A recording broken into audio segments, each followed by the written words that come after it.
Good morning, chemists. Where I'm sitting, we're down into the single digits, and it's a very cold and windy day. I hope it's maybe better and warmer where you are. All right, today we are going to be talking about oxidation. All right, so again, I'm using the same handout. All right, we've already covered reduction, so let's jump into oxidation. All right, oxidation, of course, has a lot more reagents than the reductions did. So our oxidizing agents are going to fall into a few categories. Okay, the first ones are going to fall into something called an oxygen-oxygen bond. So we're going to do diatomic oxygen, some ozone, and then the hydrogen peroxides or the peroxides. And then there's a special one called the peroxy acids. And those peroxy acids, I will draw them out when we get to their screen. So those are the oxygen-containing ones. Now, the reagents that contain the metals, a little bit more interesting. All right, so we're going to deal with chromium. We're going to play with magnesium. I said magnesium. Manganese. We're going to play with osmium. And then I'll talk just a little bit about silver. But chromium is the one that has the most options right there. This again is going right off of your reference sheets. So this is the oxidizing agent section right off your reference sheets. So if you'll notice, there really isn't much O2 on here because it's generally not very synthetically useful. It's very difficult to stop oxidation, but we don't really use it in organic chemistry. But, it is very important. And so that's why I always like to include it. All right, the ozonolysis. So let's draw a line here. So right there, and then ozone goes all the way down to here. And your peroxides are right there, and then your peroxy acids. Okay, on your chromium, these two are considered strong. Those two are considered selective. And then we have this manganese, and it's potassium permanganate. And it goes all the way down to here, and it is considered strong as well. So that's how you would read your table. And then I do include one, this goes into our bio section. It's called periodate. I don't talk about it here, but we will see it before the semester is over. But I won't talk about that one on this lecture. Okay, start at the beginning. Oxygen-oxygen bonds.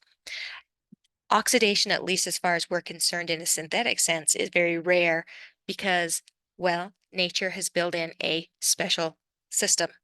Because oxygen is in the air, most of the organic molecules have a high enough activation so that they do not just auto-oxidize in the air, because otherwise everything would just be oxidizing.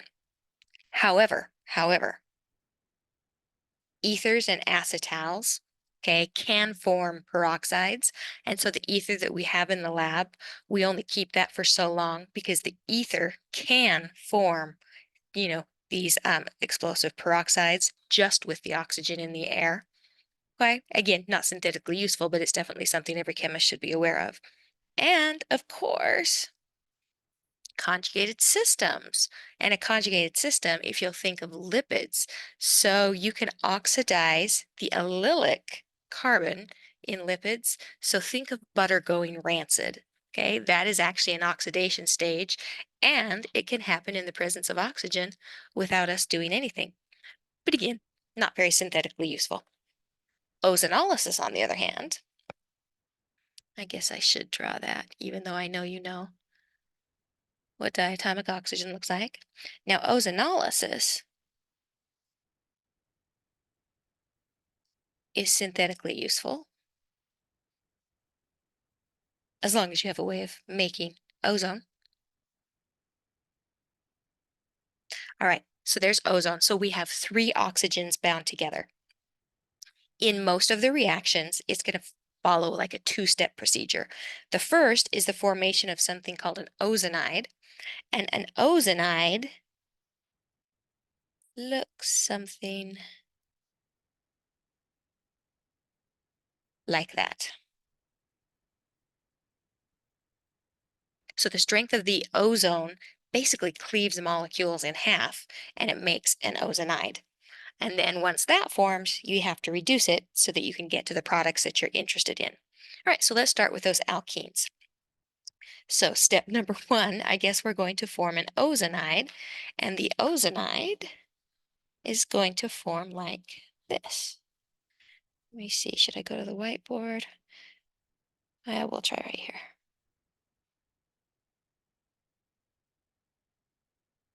Yeah, we'll do that one. All right.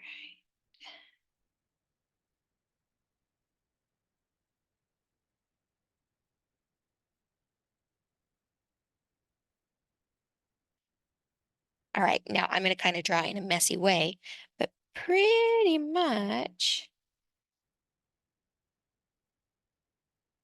we have this little cyclic concerted system going on, and it creates,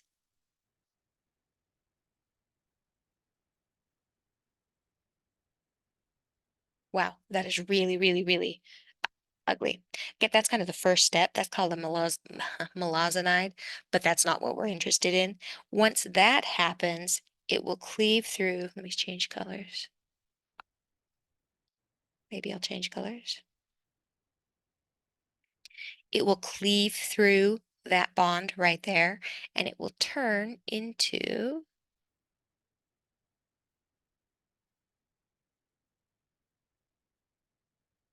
the ozonide.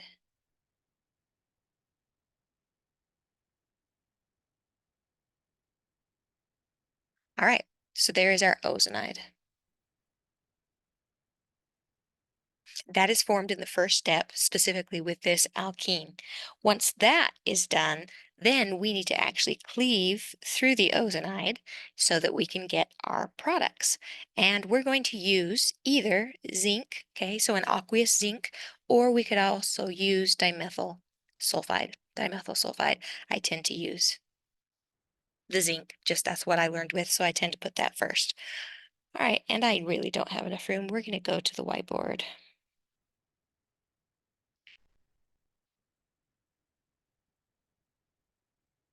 All right, let's try this again, shall we?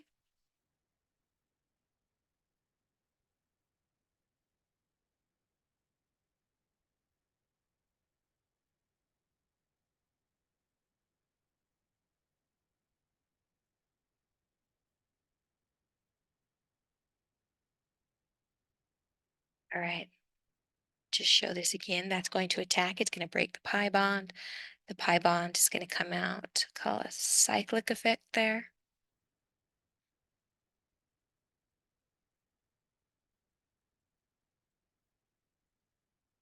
Oh, that's a better picture anyway.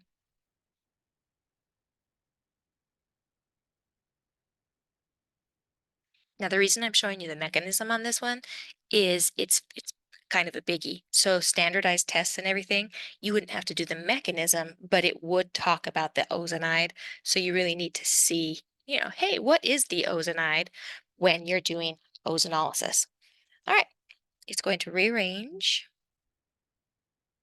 into the ozonide.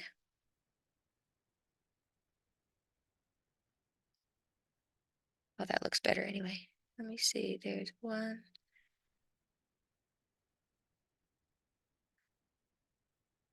Sticking out there, and then there's the oxygen. There. There's the ozonide. And then we would use our aqueous zinc, and it would break down into carbonyl. Of course, we're doing oxygen, so that makes sense. Let me see, this one's only got 2 carbons, so we'll just draw it like that. And so we're going to end up with ketones. And depending on the structure, ketones and aldehydes. So I'm going to condense this into what you would see.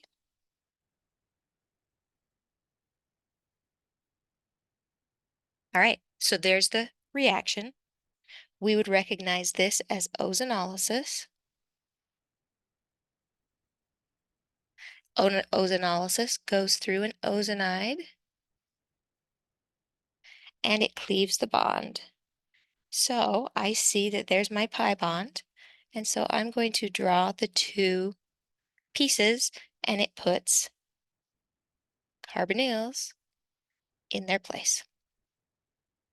And there is the product of ozonolysis with an alkene, And if you'll notice, it does stop right here at this aldehyde.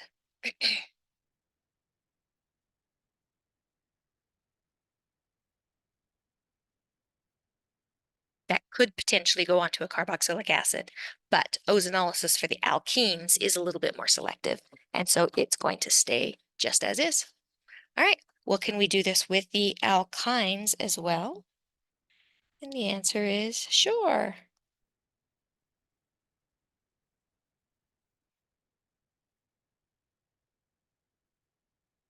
Okay, now the difference between the alkynes and the alkenes is I'm going to be cleaving through three different bonds. And if I cleave through three different bonds, you have to replace three different bonds. So we're going to watch out for this terminal issue versus internal. So, what was that, 4 lectures ago? I was telling you that occasionally, if you have a strong oxidizing agent and you cleave off just one carbon, it can go to carbon dioxide. Well, this is one of those cases. So we need to be on the lookout for terminal and cutting off one of them. All right, let's just take a generic alkyne here. Oh yeah, let's make it terminal.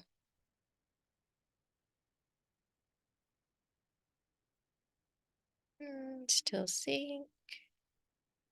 All right, so when I see this, it's ozonolysis because of the O3, because of the ozone, and I know it's going to cleave through those bonds. So I'm going to redraw each of those pieces.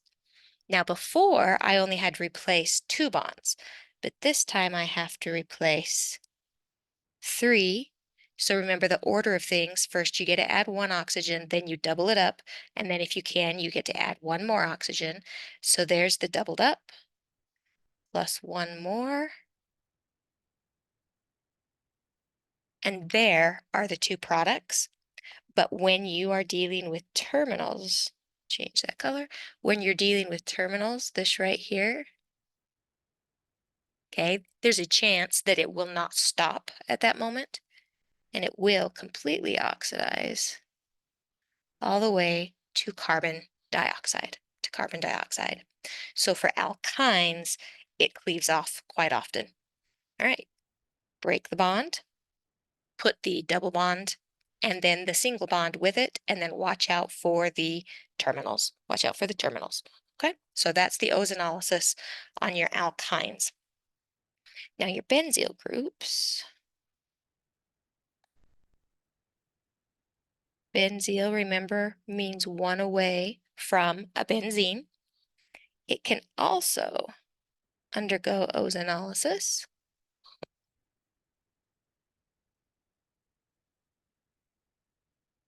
And it is going to attack the benzyl location, and it's whatever's there is going to convert it into a carboxylic acid. So you're going to end up with benzoic acid.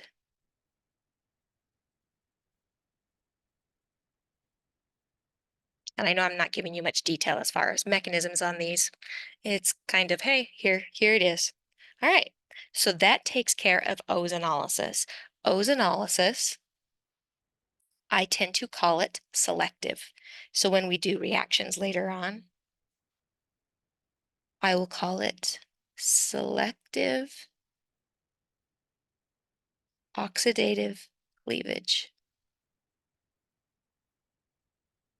Because we're cleaving through the bonds and of course putting oxygens in its place, but it does stop at the aldehyde stage for the alkenes. So I call it selective oxidative cleavage. Okay. What about peroxides? Again, not particularly synthetically useful for us, but they are very important oxidizing agents, and so they have a single bond. So this one happens to be hydrogen peroxide, and that is the key to the peroxides. They actually have a different oxidation state. I jump way back to general chemistry. So instead of having a -2, remember they have a -1. So they're very reactive. They tend to cleave right here in the presence of heat or light, and they tend to make radicals.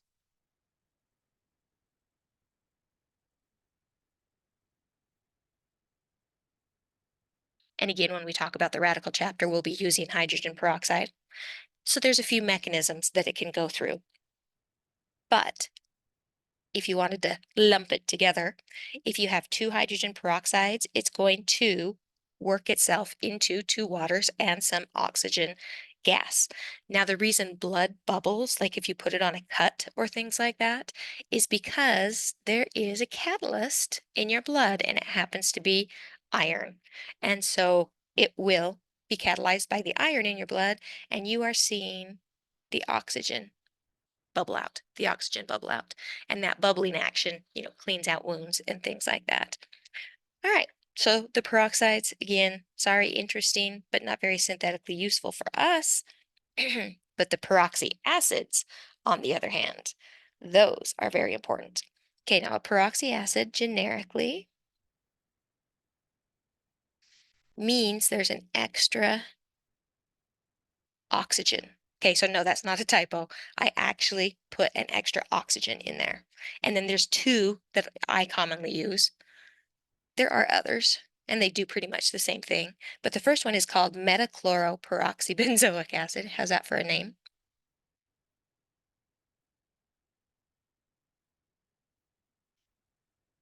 Oops. See, habit, habit. I need to have more oxygens.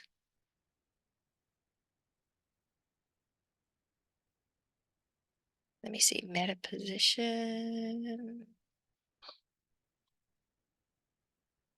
So this one is MCPBA,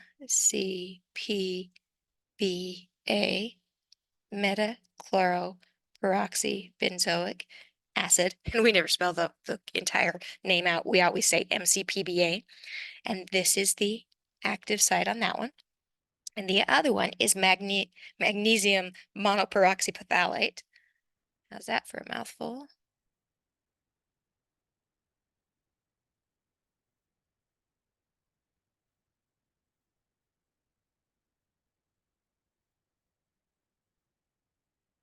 This one's actually charged, and then the magnesium balances it out. And magnesium, there's two of them.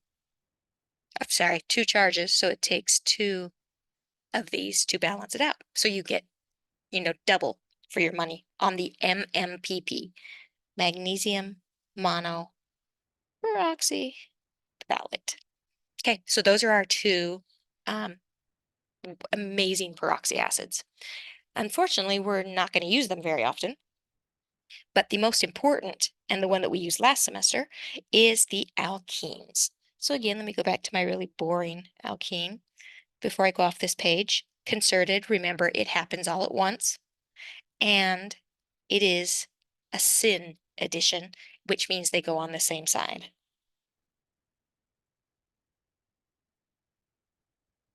All right, if you have an alkene and you have a peroxy acid, we are going to call that epoxidation.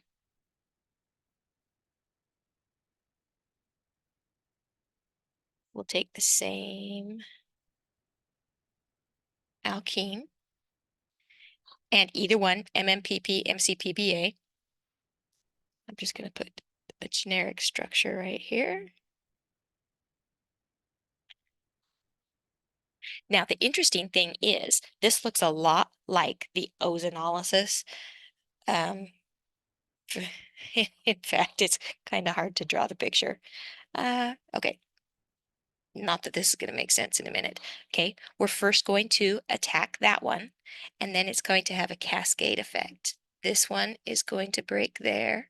okay, which is going to break there, which, hey, you're close. I'll steal the hydrogen, which goes there. All right, not a complete mechanism, but basically it's this cyclic concerted action. And remember, this is flat. It's sp2, so I could react from the top and or the bottom. And so I'm going to show you some stereochemistry. This one, let's use blue. This one technically is coming out at you. And those, okay, if you tilt it over, that would be the stereochemistry if it was flat, if you were kind of looking at it as if it was sitting on a table. So I want to keep that stereochemistry in my products. All right, so we make an epoxide plus, we're also going to show it from an attack from the top and one from the bottom. Now you're probably looking at that and saying, those don't look very different to me. They could end up completely different products. This one side tends to be pretty symmetrical, the one I keep drawing. But yes, there can be a difference as far as products.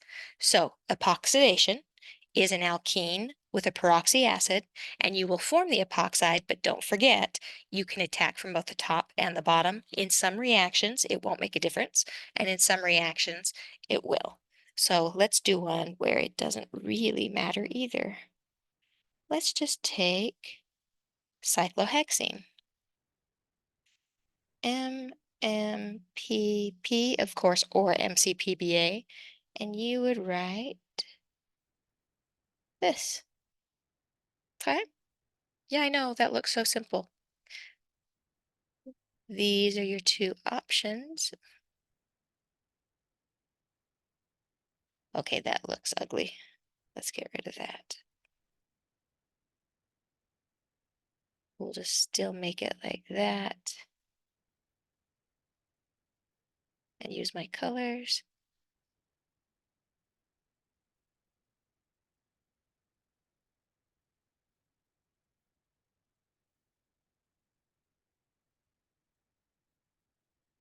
In this case, they are the same because it's symmetrical. Just don't forget that you can attack from the top and the bottom. Now, there is a special one called the sharpless epoxidation. Very important, but in our class, I should say not just in mine, but unless you're doing really heavy on the synthesis, we're not going to use it, but you do need to be aware of it. It's called the sharpless epoxidation. Okay, there is not a lot of control over the stereochemistry right now, and so of course we wanted some control. And Sharpless is the one that came up with this reaction, and it only works for allylic alcohols. Okay, and it will give you a selective epoxide. I'm going to draw the reagents, but again, we're not going to use it a lot, but you'll see the name specifically on standardized tests. Sharpless epoxidation, things like that. All right, get rid of this. Maybe if I didn't write so big, I wouldn't have to keep clearing the screen. All right, so sharpless always has three components. Number one, CH3. There's three of those connected to a C and an O and an O and an H. Okay, so right there,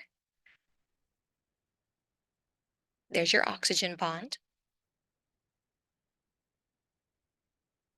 All right, the second piece is actually a titanium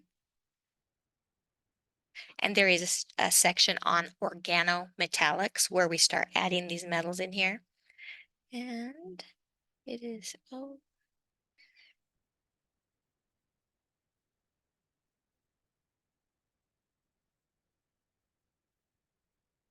and there's 4 of those linked with your titanium. And then what's really important is if you want to be selective, you have to use a, you know, selective piece, and neither of those two are. But here's the key: diethyl tartrate, or DET. Okay, that one has stereocenters, and so we can get it in specific enantiomers. It's drawn very not naturally for me. I'm looking at a page to get it right.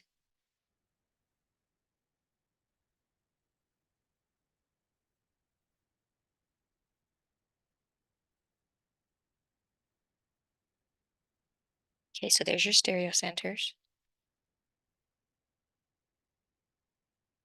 And of course, that can rotate plane polarized light. So there is a plus variation and there is a minus variation. And depending on which epoxide you want, you would start with that particular material.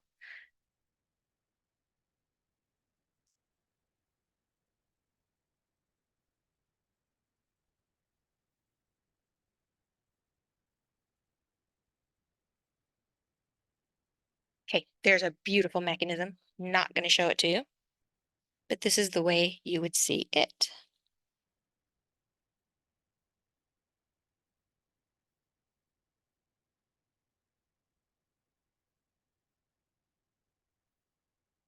Oh, look, all of that in one word.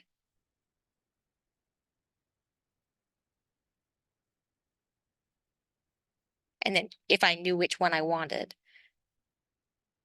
I'd put a little notation or something, either draw the one that I actually wanted or make a note saying, hey, I know there's 2, but this is my selected one. Okay, that is the sharpless epoxidation. So we can just use a peroxy acid, or we can use this special one for the alkenes. All right, what other functional groups do peroxy acids play with? And, oh, you know what? I didn't put that in.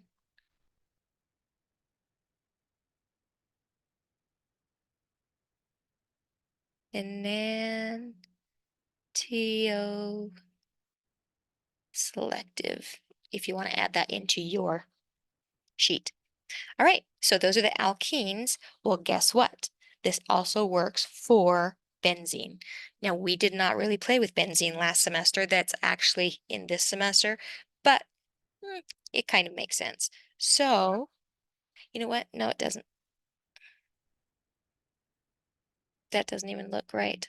Okay, we're not going to talk about benzene till the benzene chapter. Oh, but I thought I had fixed this. I thought I'd taken benzene off. So the one that you're looking at might have had the benzene already gone.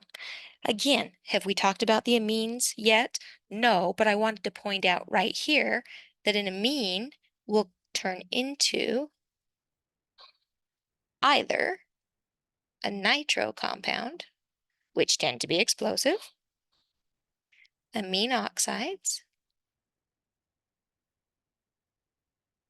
or nitroso compounds. Again, that's for knowledge of the future. I just wanted it here so that we didn't, overlook it. All right, and then the last one that we find synthetically useful that we talked about last semester is something called the Baeyer-Villiger reaction. The Baeyer-Villiger reaction inserts an oxygen next to a carbonyl.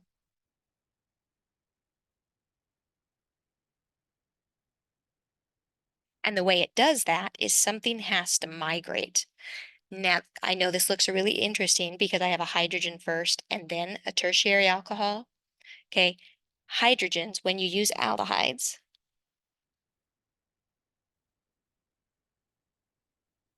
the hydrogen will always do the migrating, and you'll just end up with a carboxylic acid.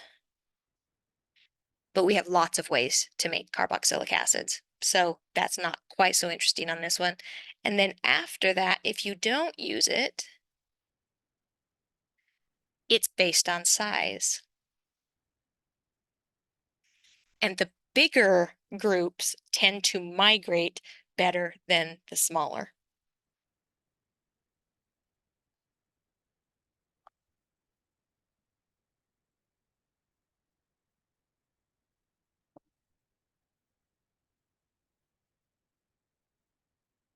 All right, so let's do a ketone.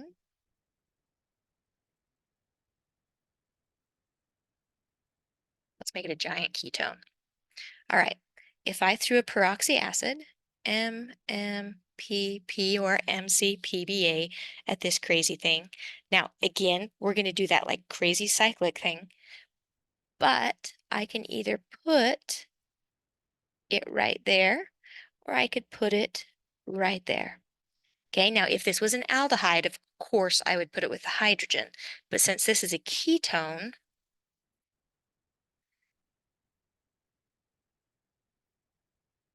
the bigger, if you will, is more stable. So it will tend to migrate first. And again, this one is up to you. Do you want to show both products or just the major product? But you could do this,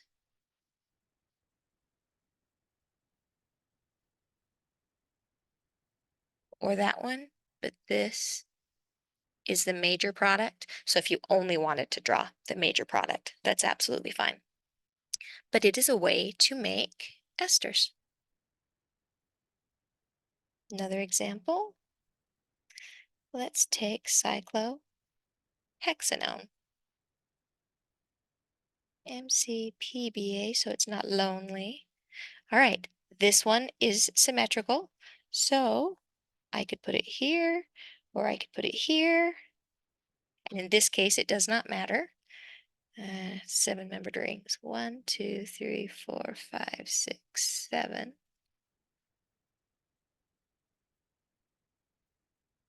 Make sure I did that right. 1, 2, 3, 4, 5, 6, and then I inserted one.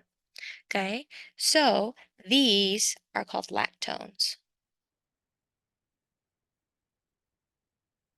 Cyclic ethers. Cyclic ethers. So that's a good way to make a cyclic ether. If it wasn't symmetrical, we would go back to that size component. This one would be preferred.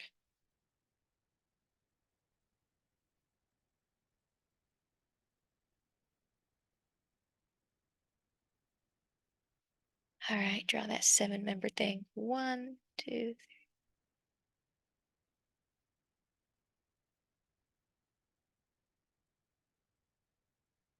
like that. Okay, so the Baeyer-Villiger, Baeyer,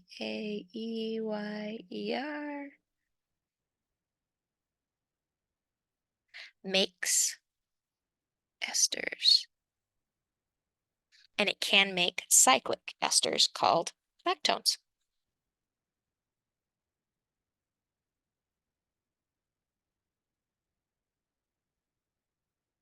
Right, so as far as peroxy acids, this one and the Baeyer-Villiger are the two that we really studied last semester that, you know, pretty much are the most synthetically useful.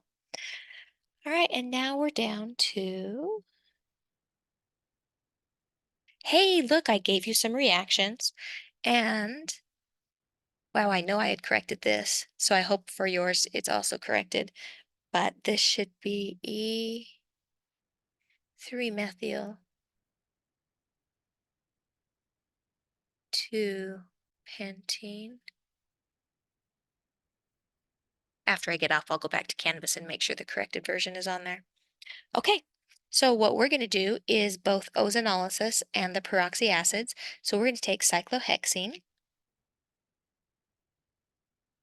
And no, I did not leave you enough room for this, so you're going to be using other pieces of paper. So the first is ozonolysis, and then, and I'll just do MMPP. All right, ozonolysis of a ketone is selective. So 1, 2, 3, 4, 5, 6. Remember, it cleaves through the bond and it puts a carbonyl in its place. And it's selective, so it stays at the aldehyde. Okay, it stays at the aldehyde. And if you break it into a ketone, of course, ketones can't be oxidized further, so we're still okay there. All right. What about MMPP? That's going to add, yeah, there's enough room. The epoxide, and don't forget, if it's not symmetrical, you would get both of them. You'd get both of those. Okay, there is peroxy acids. Again, not very many reactions for those. Ooh, too fast.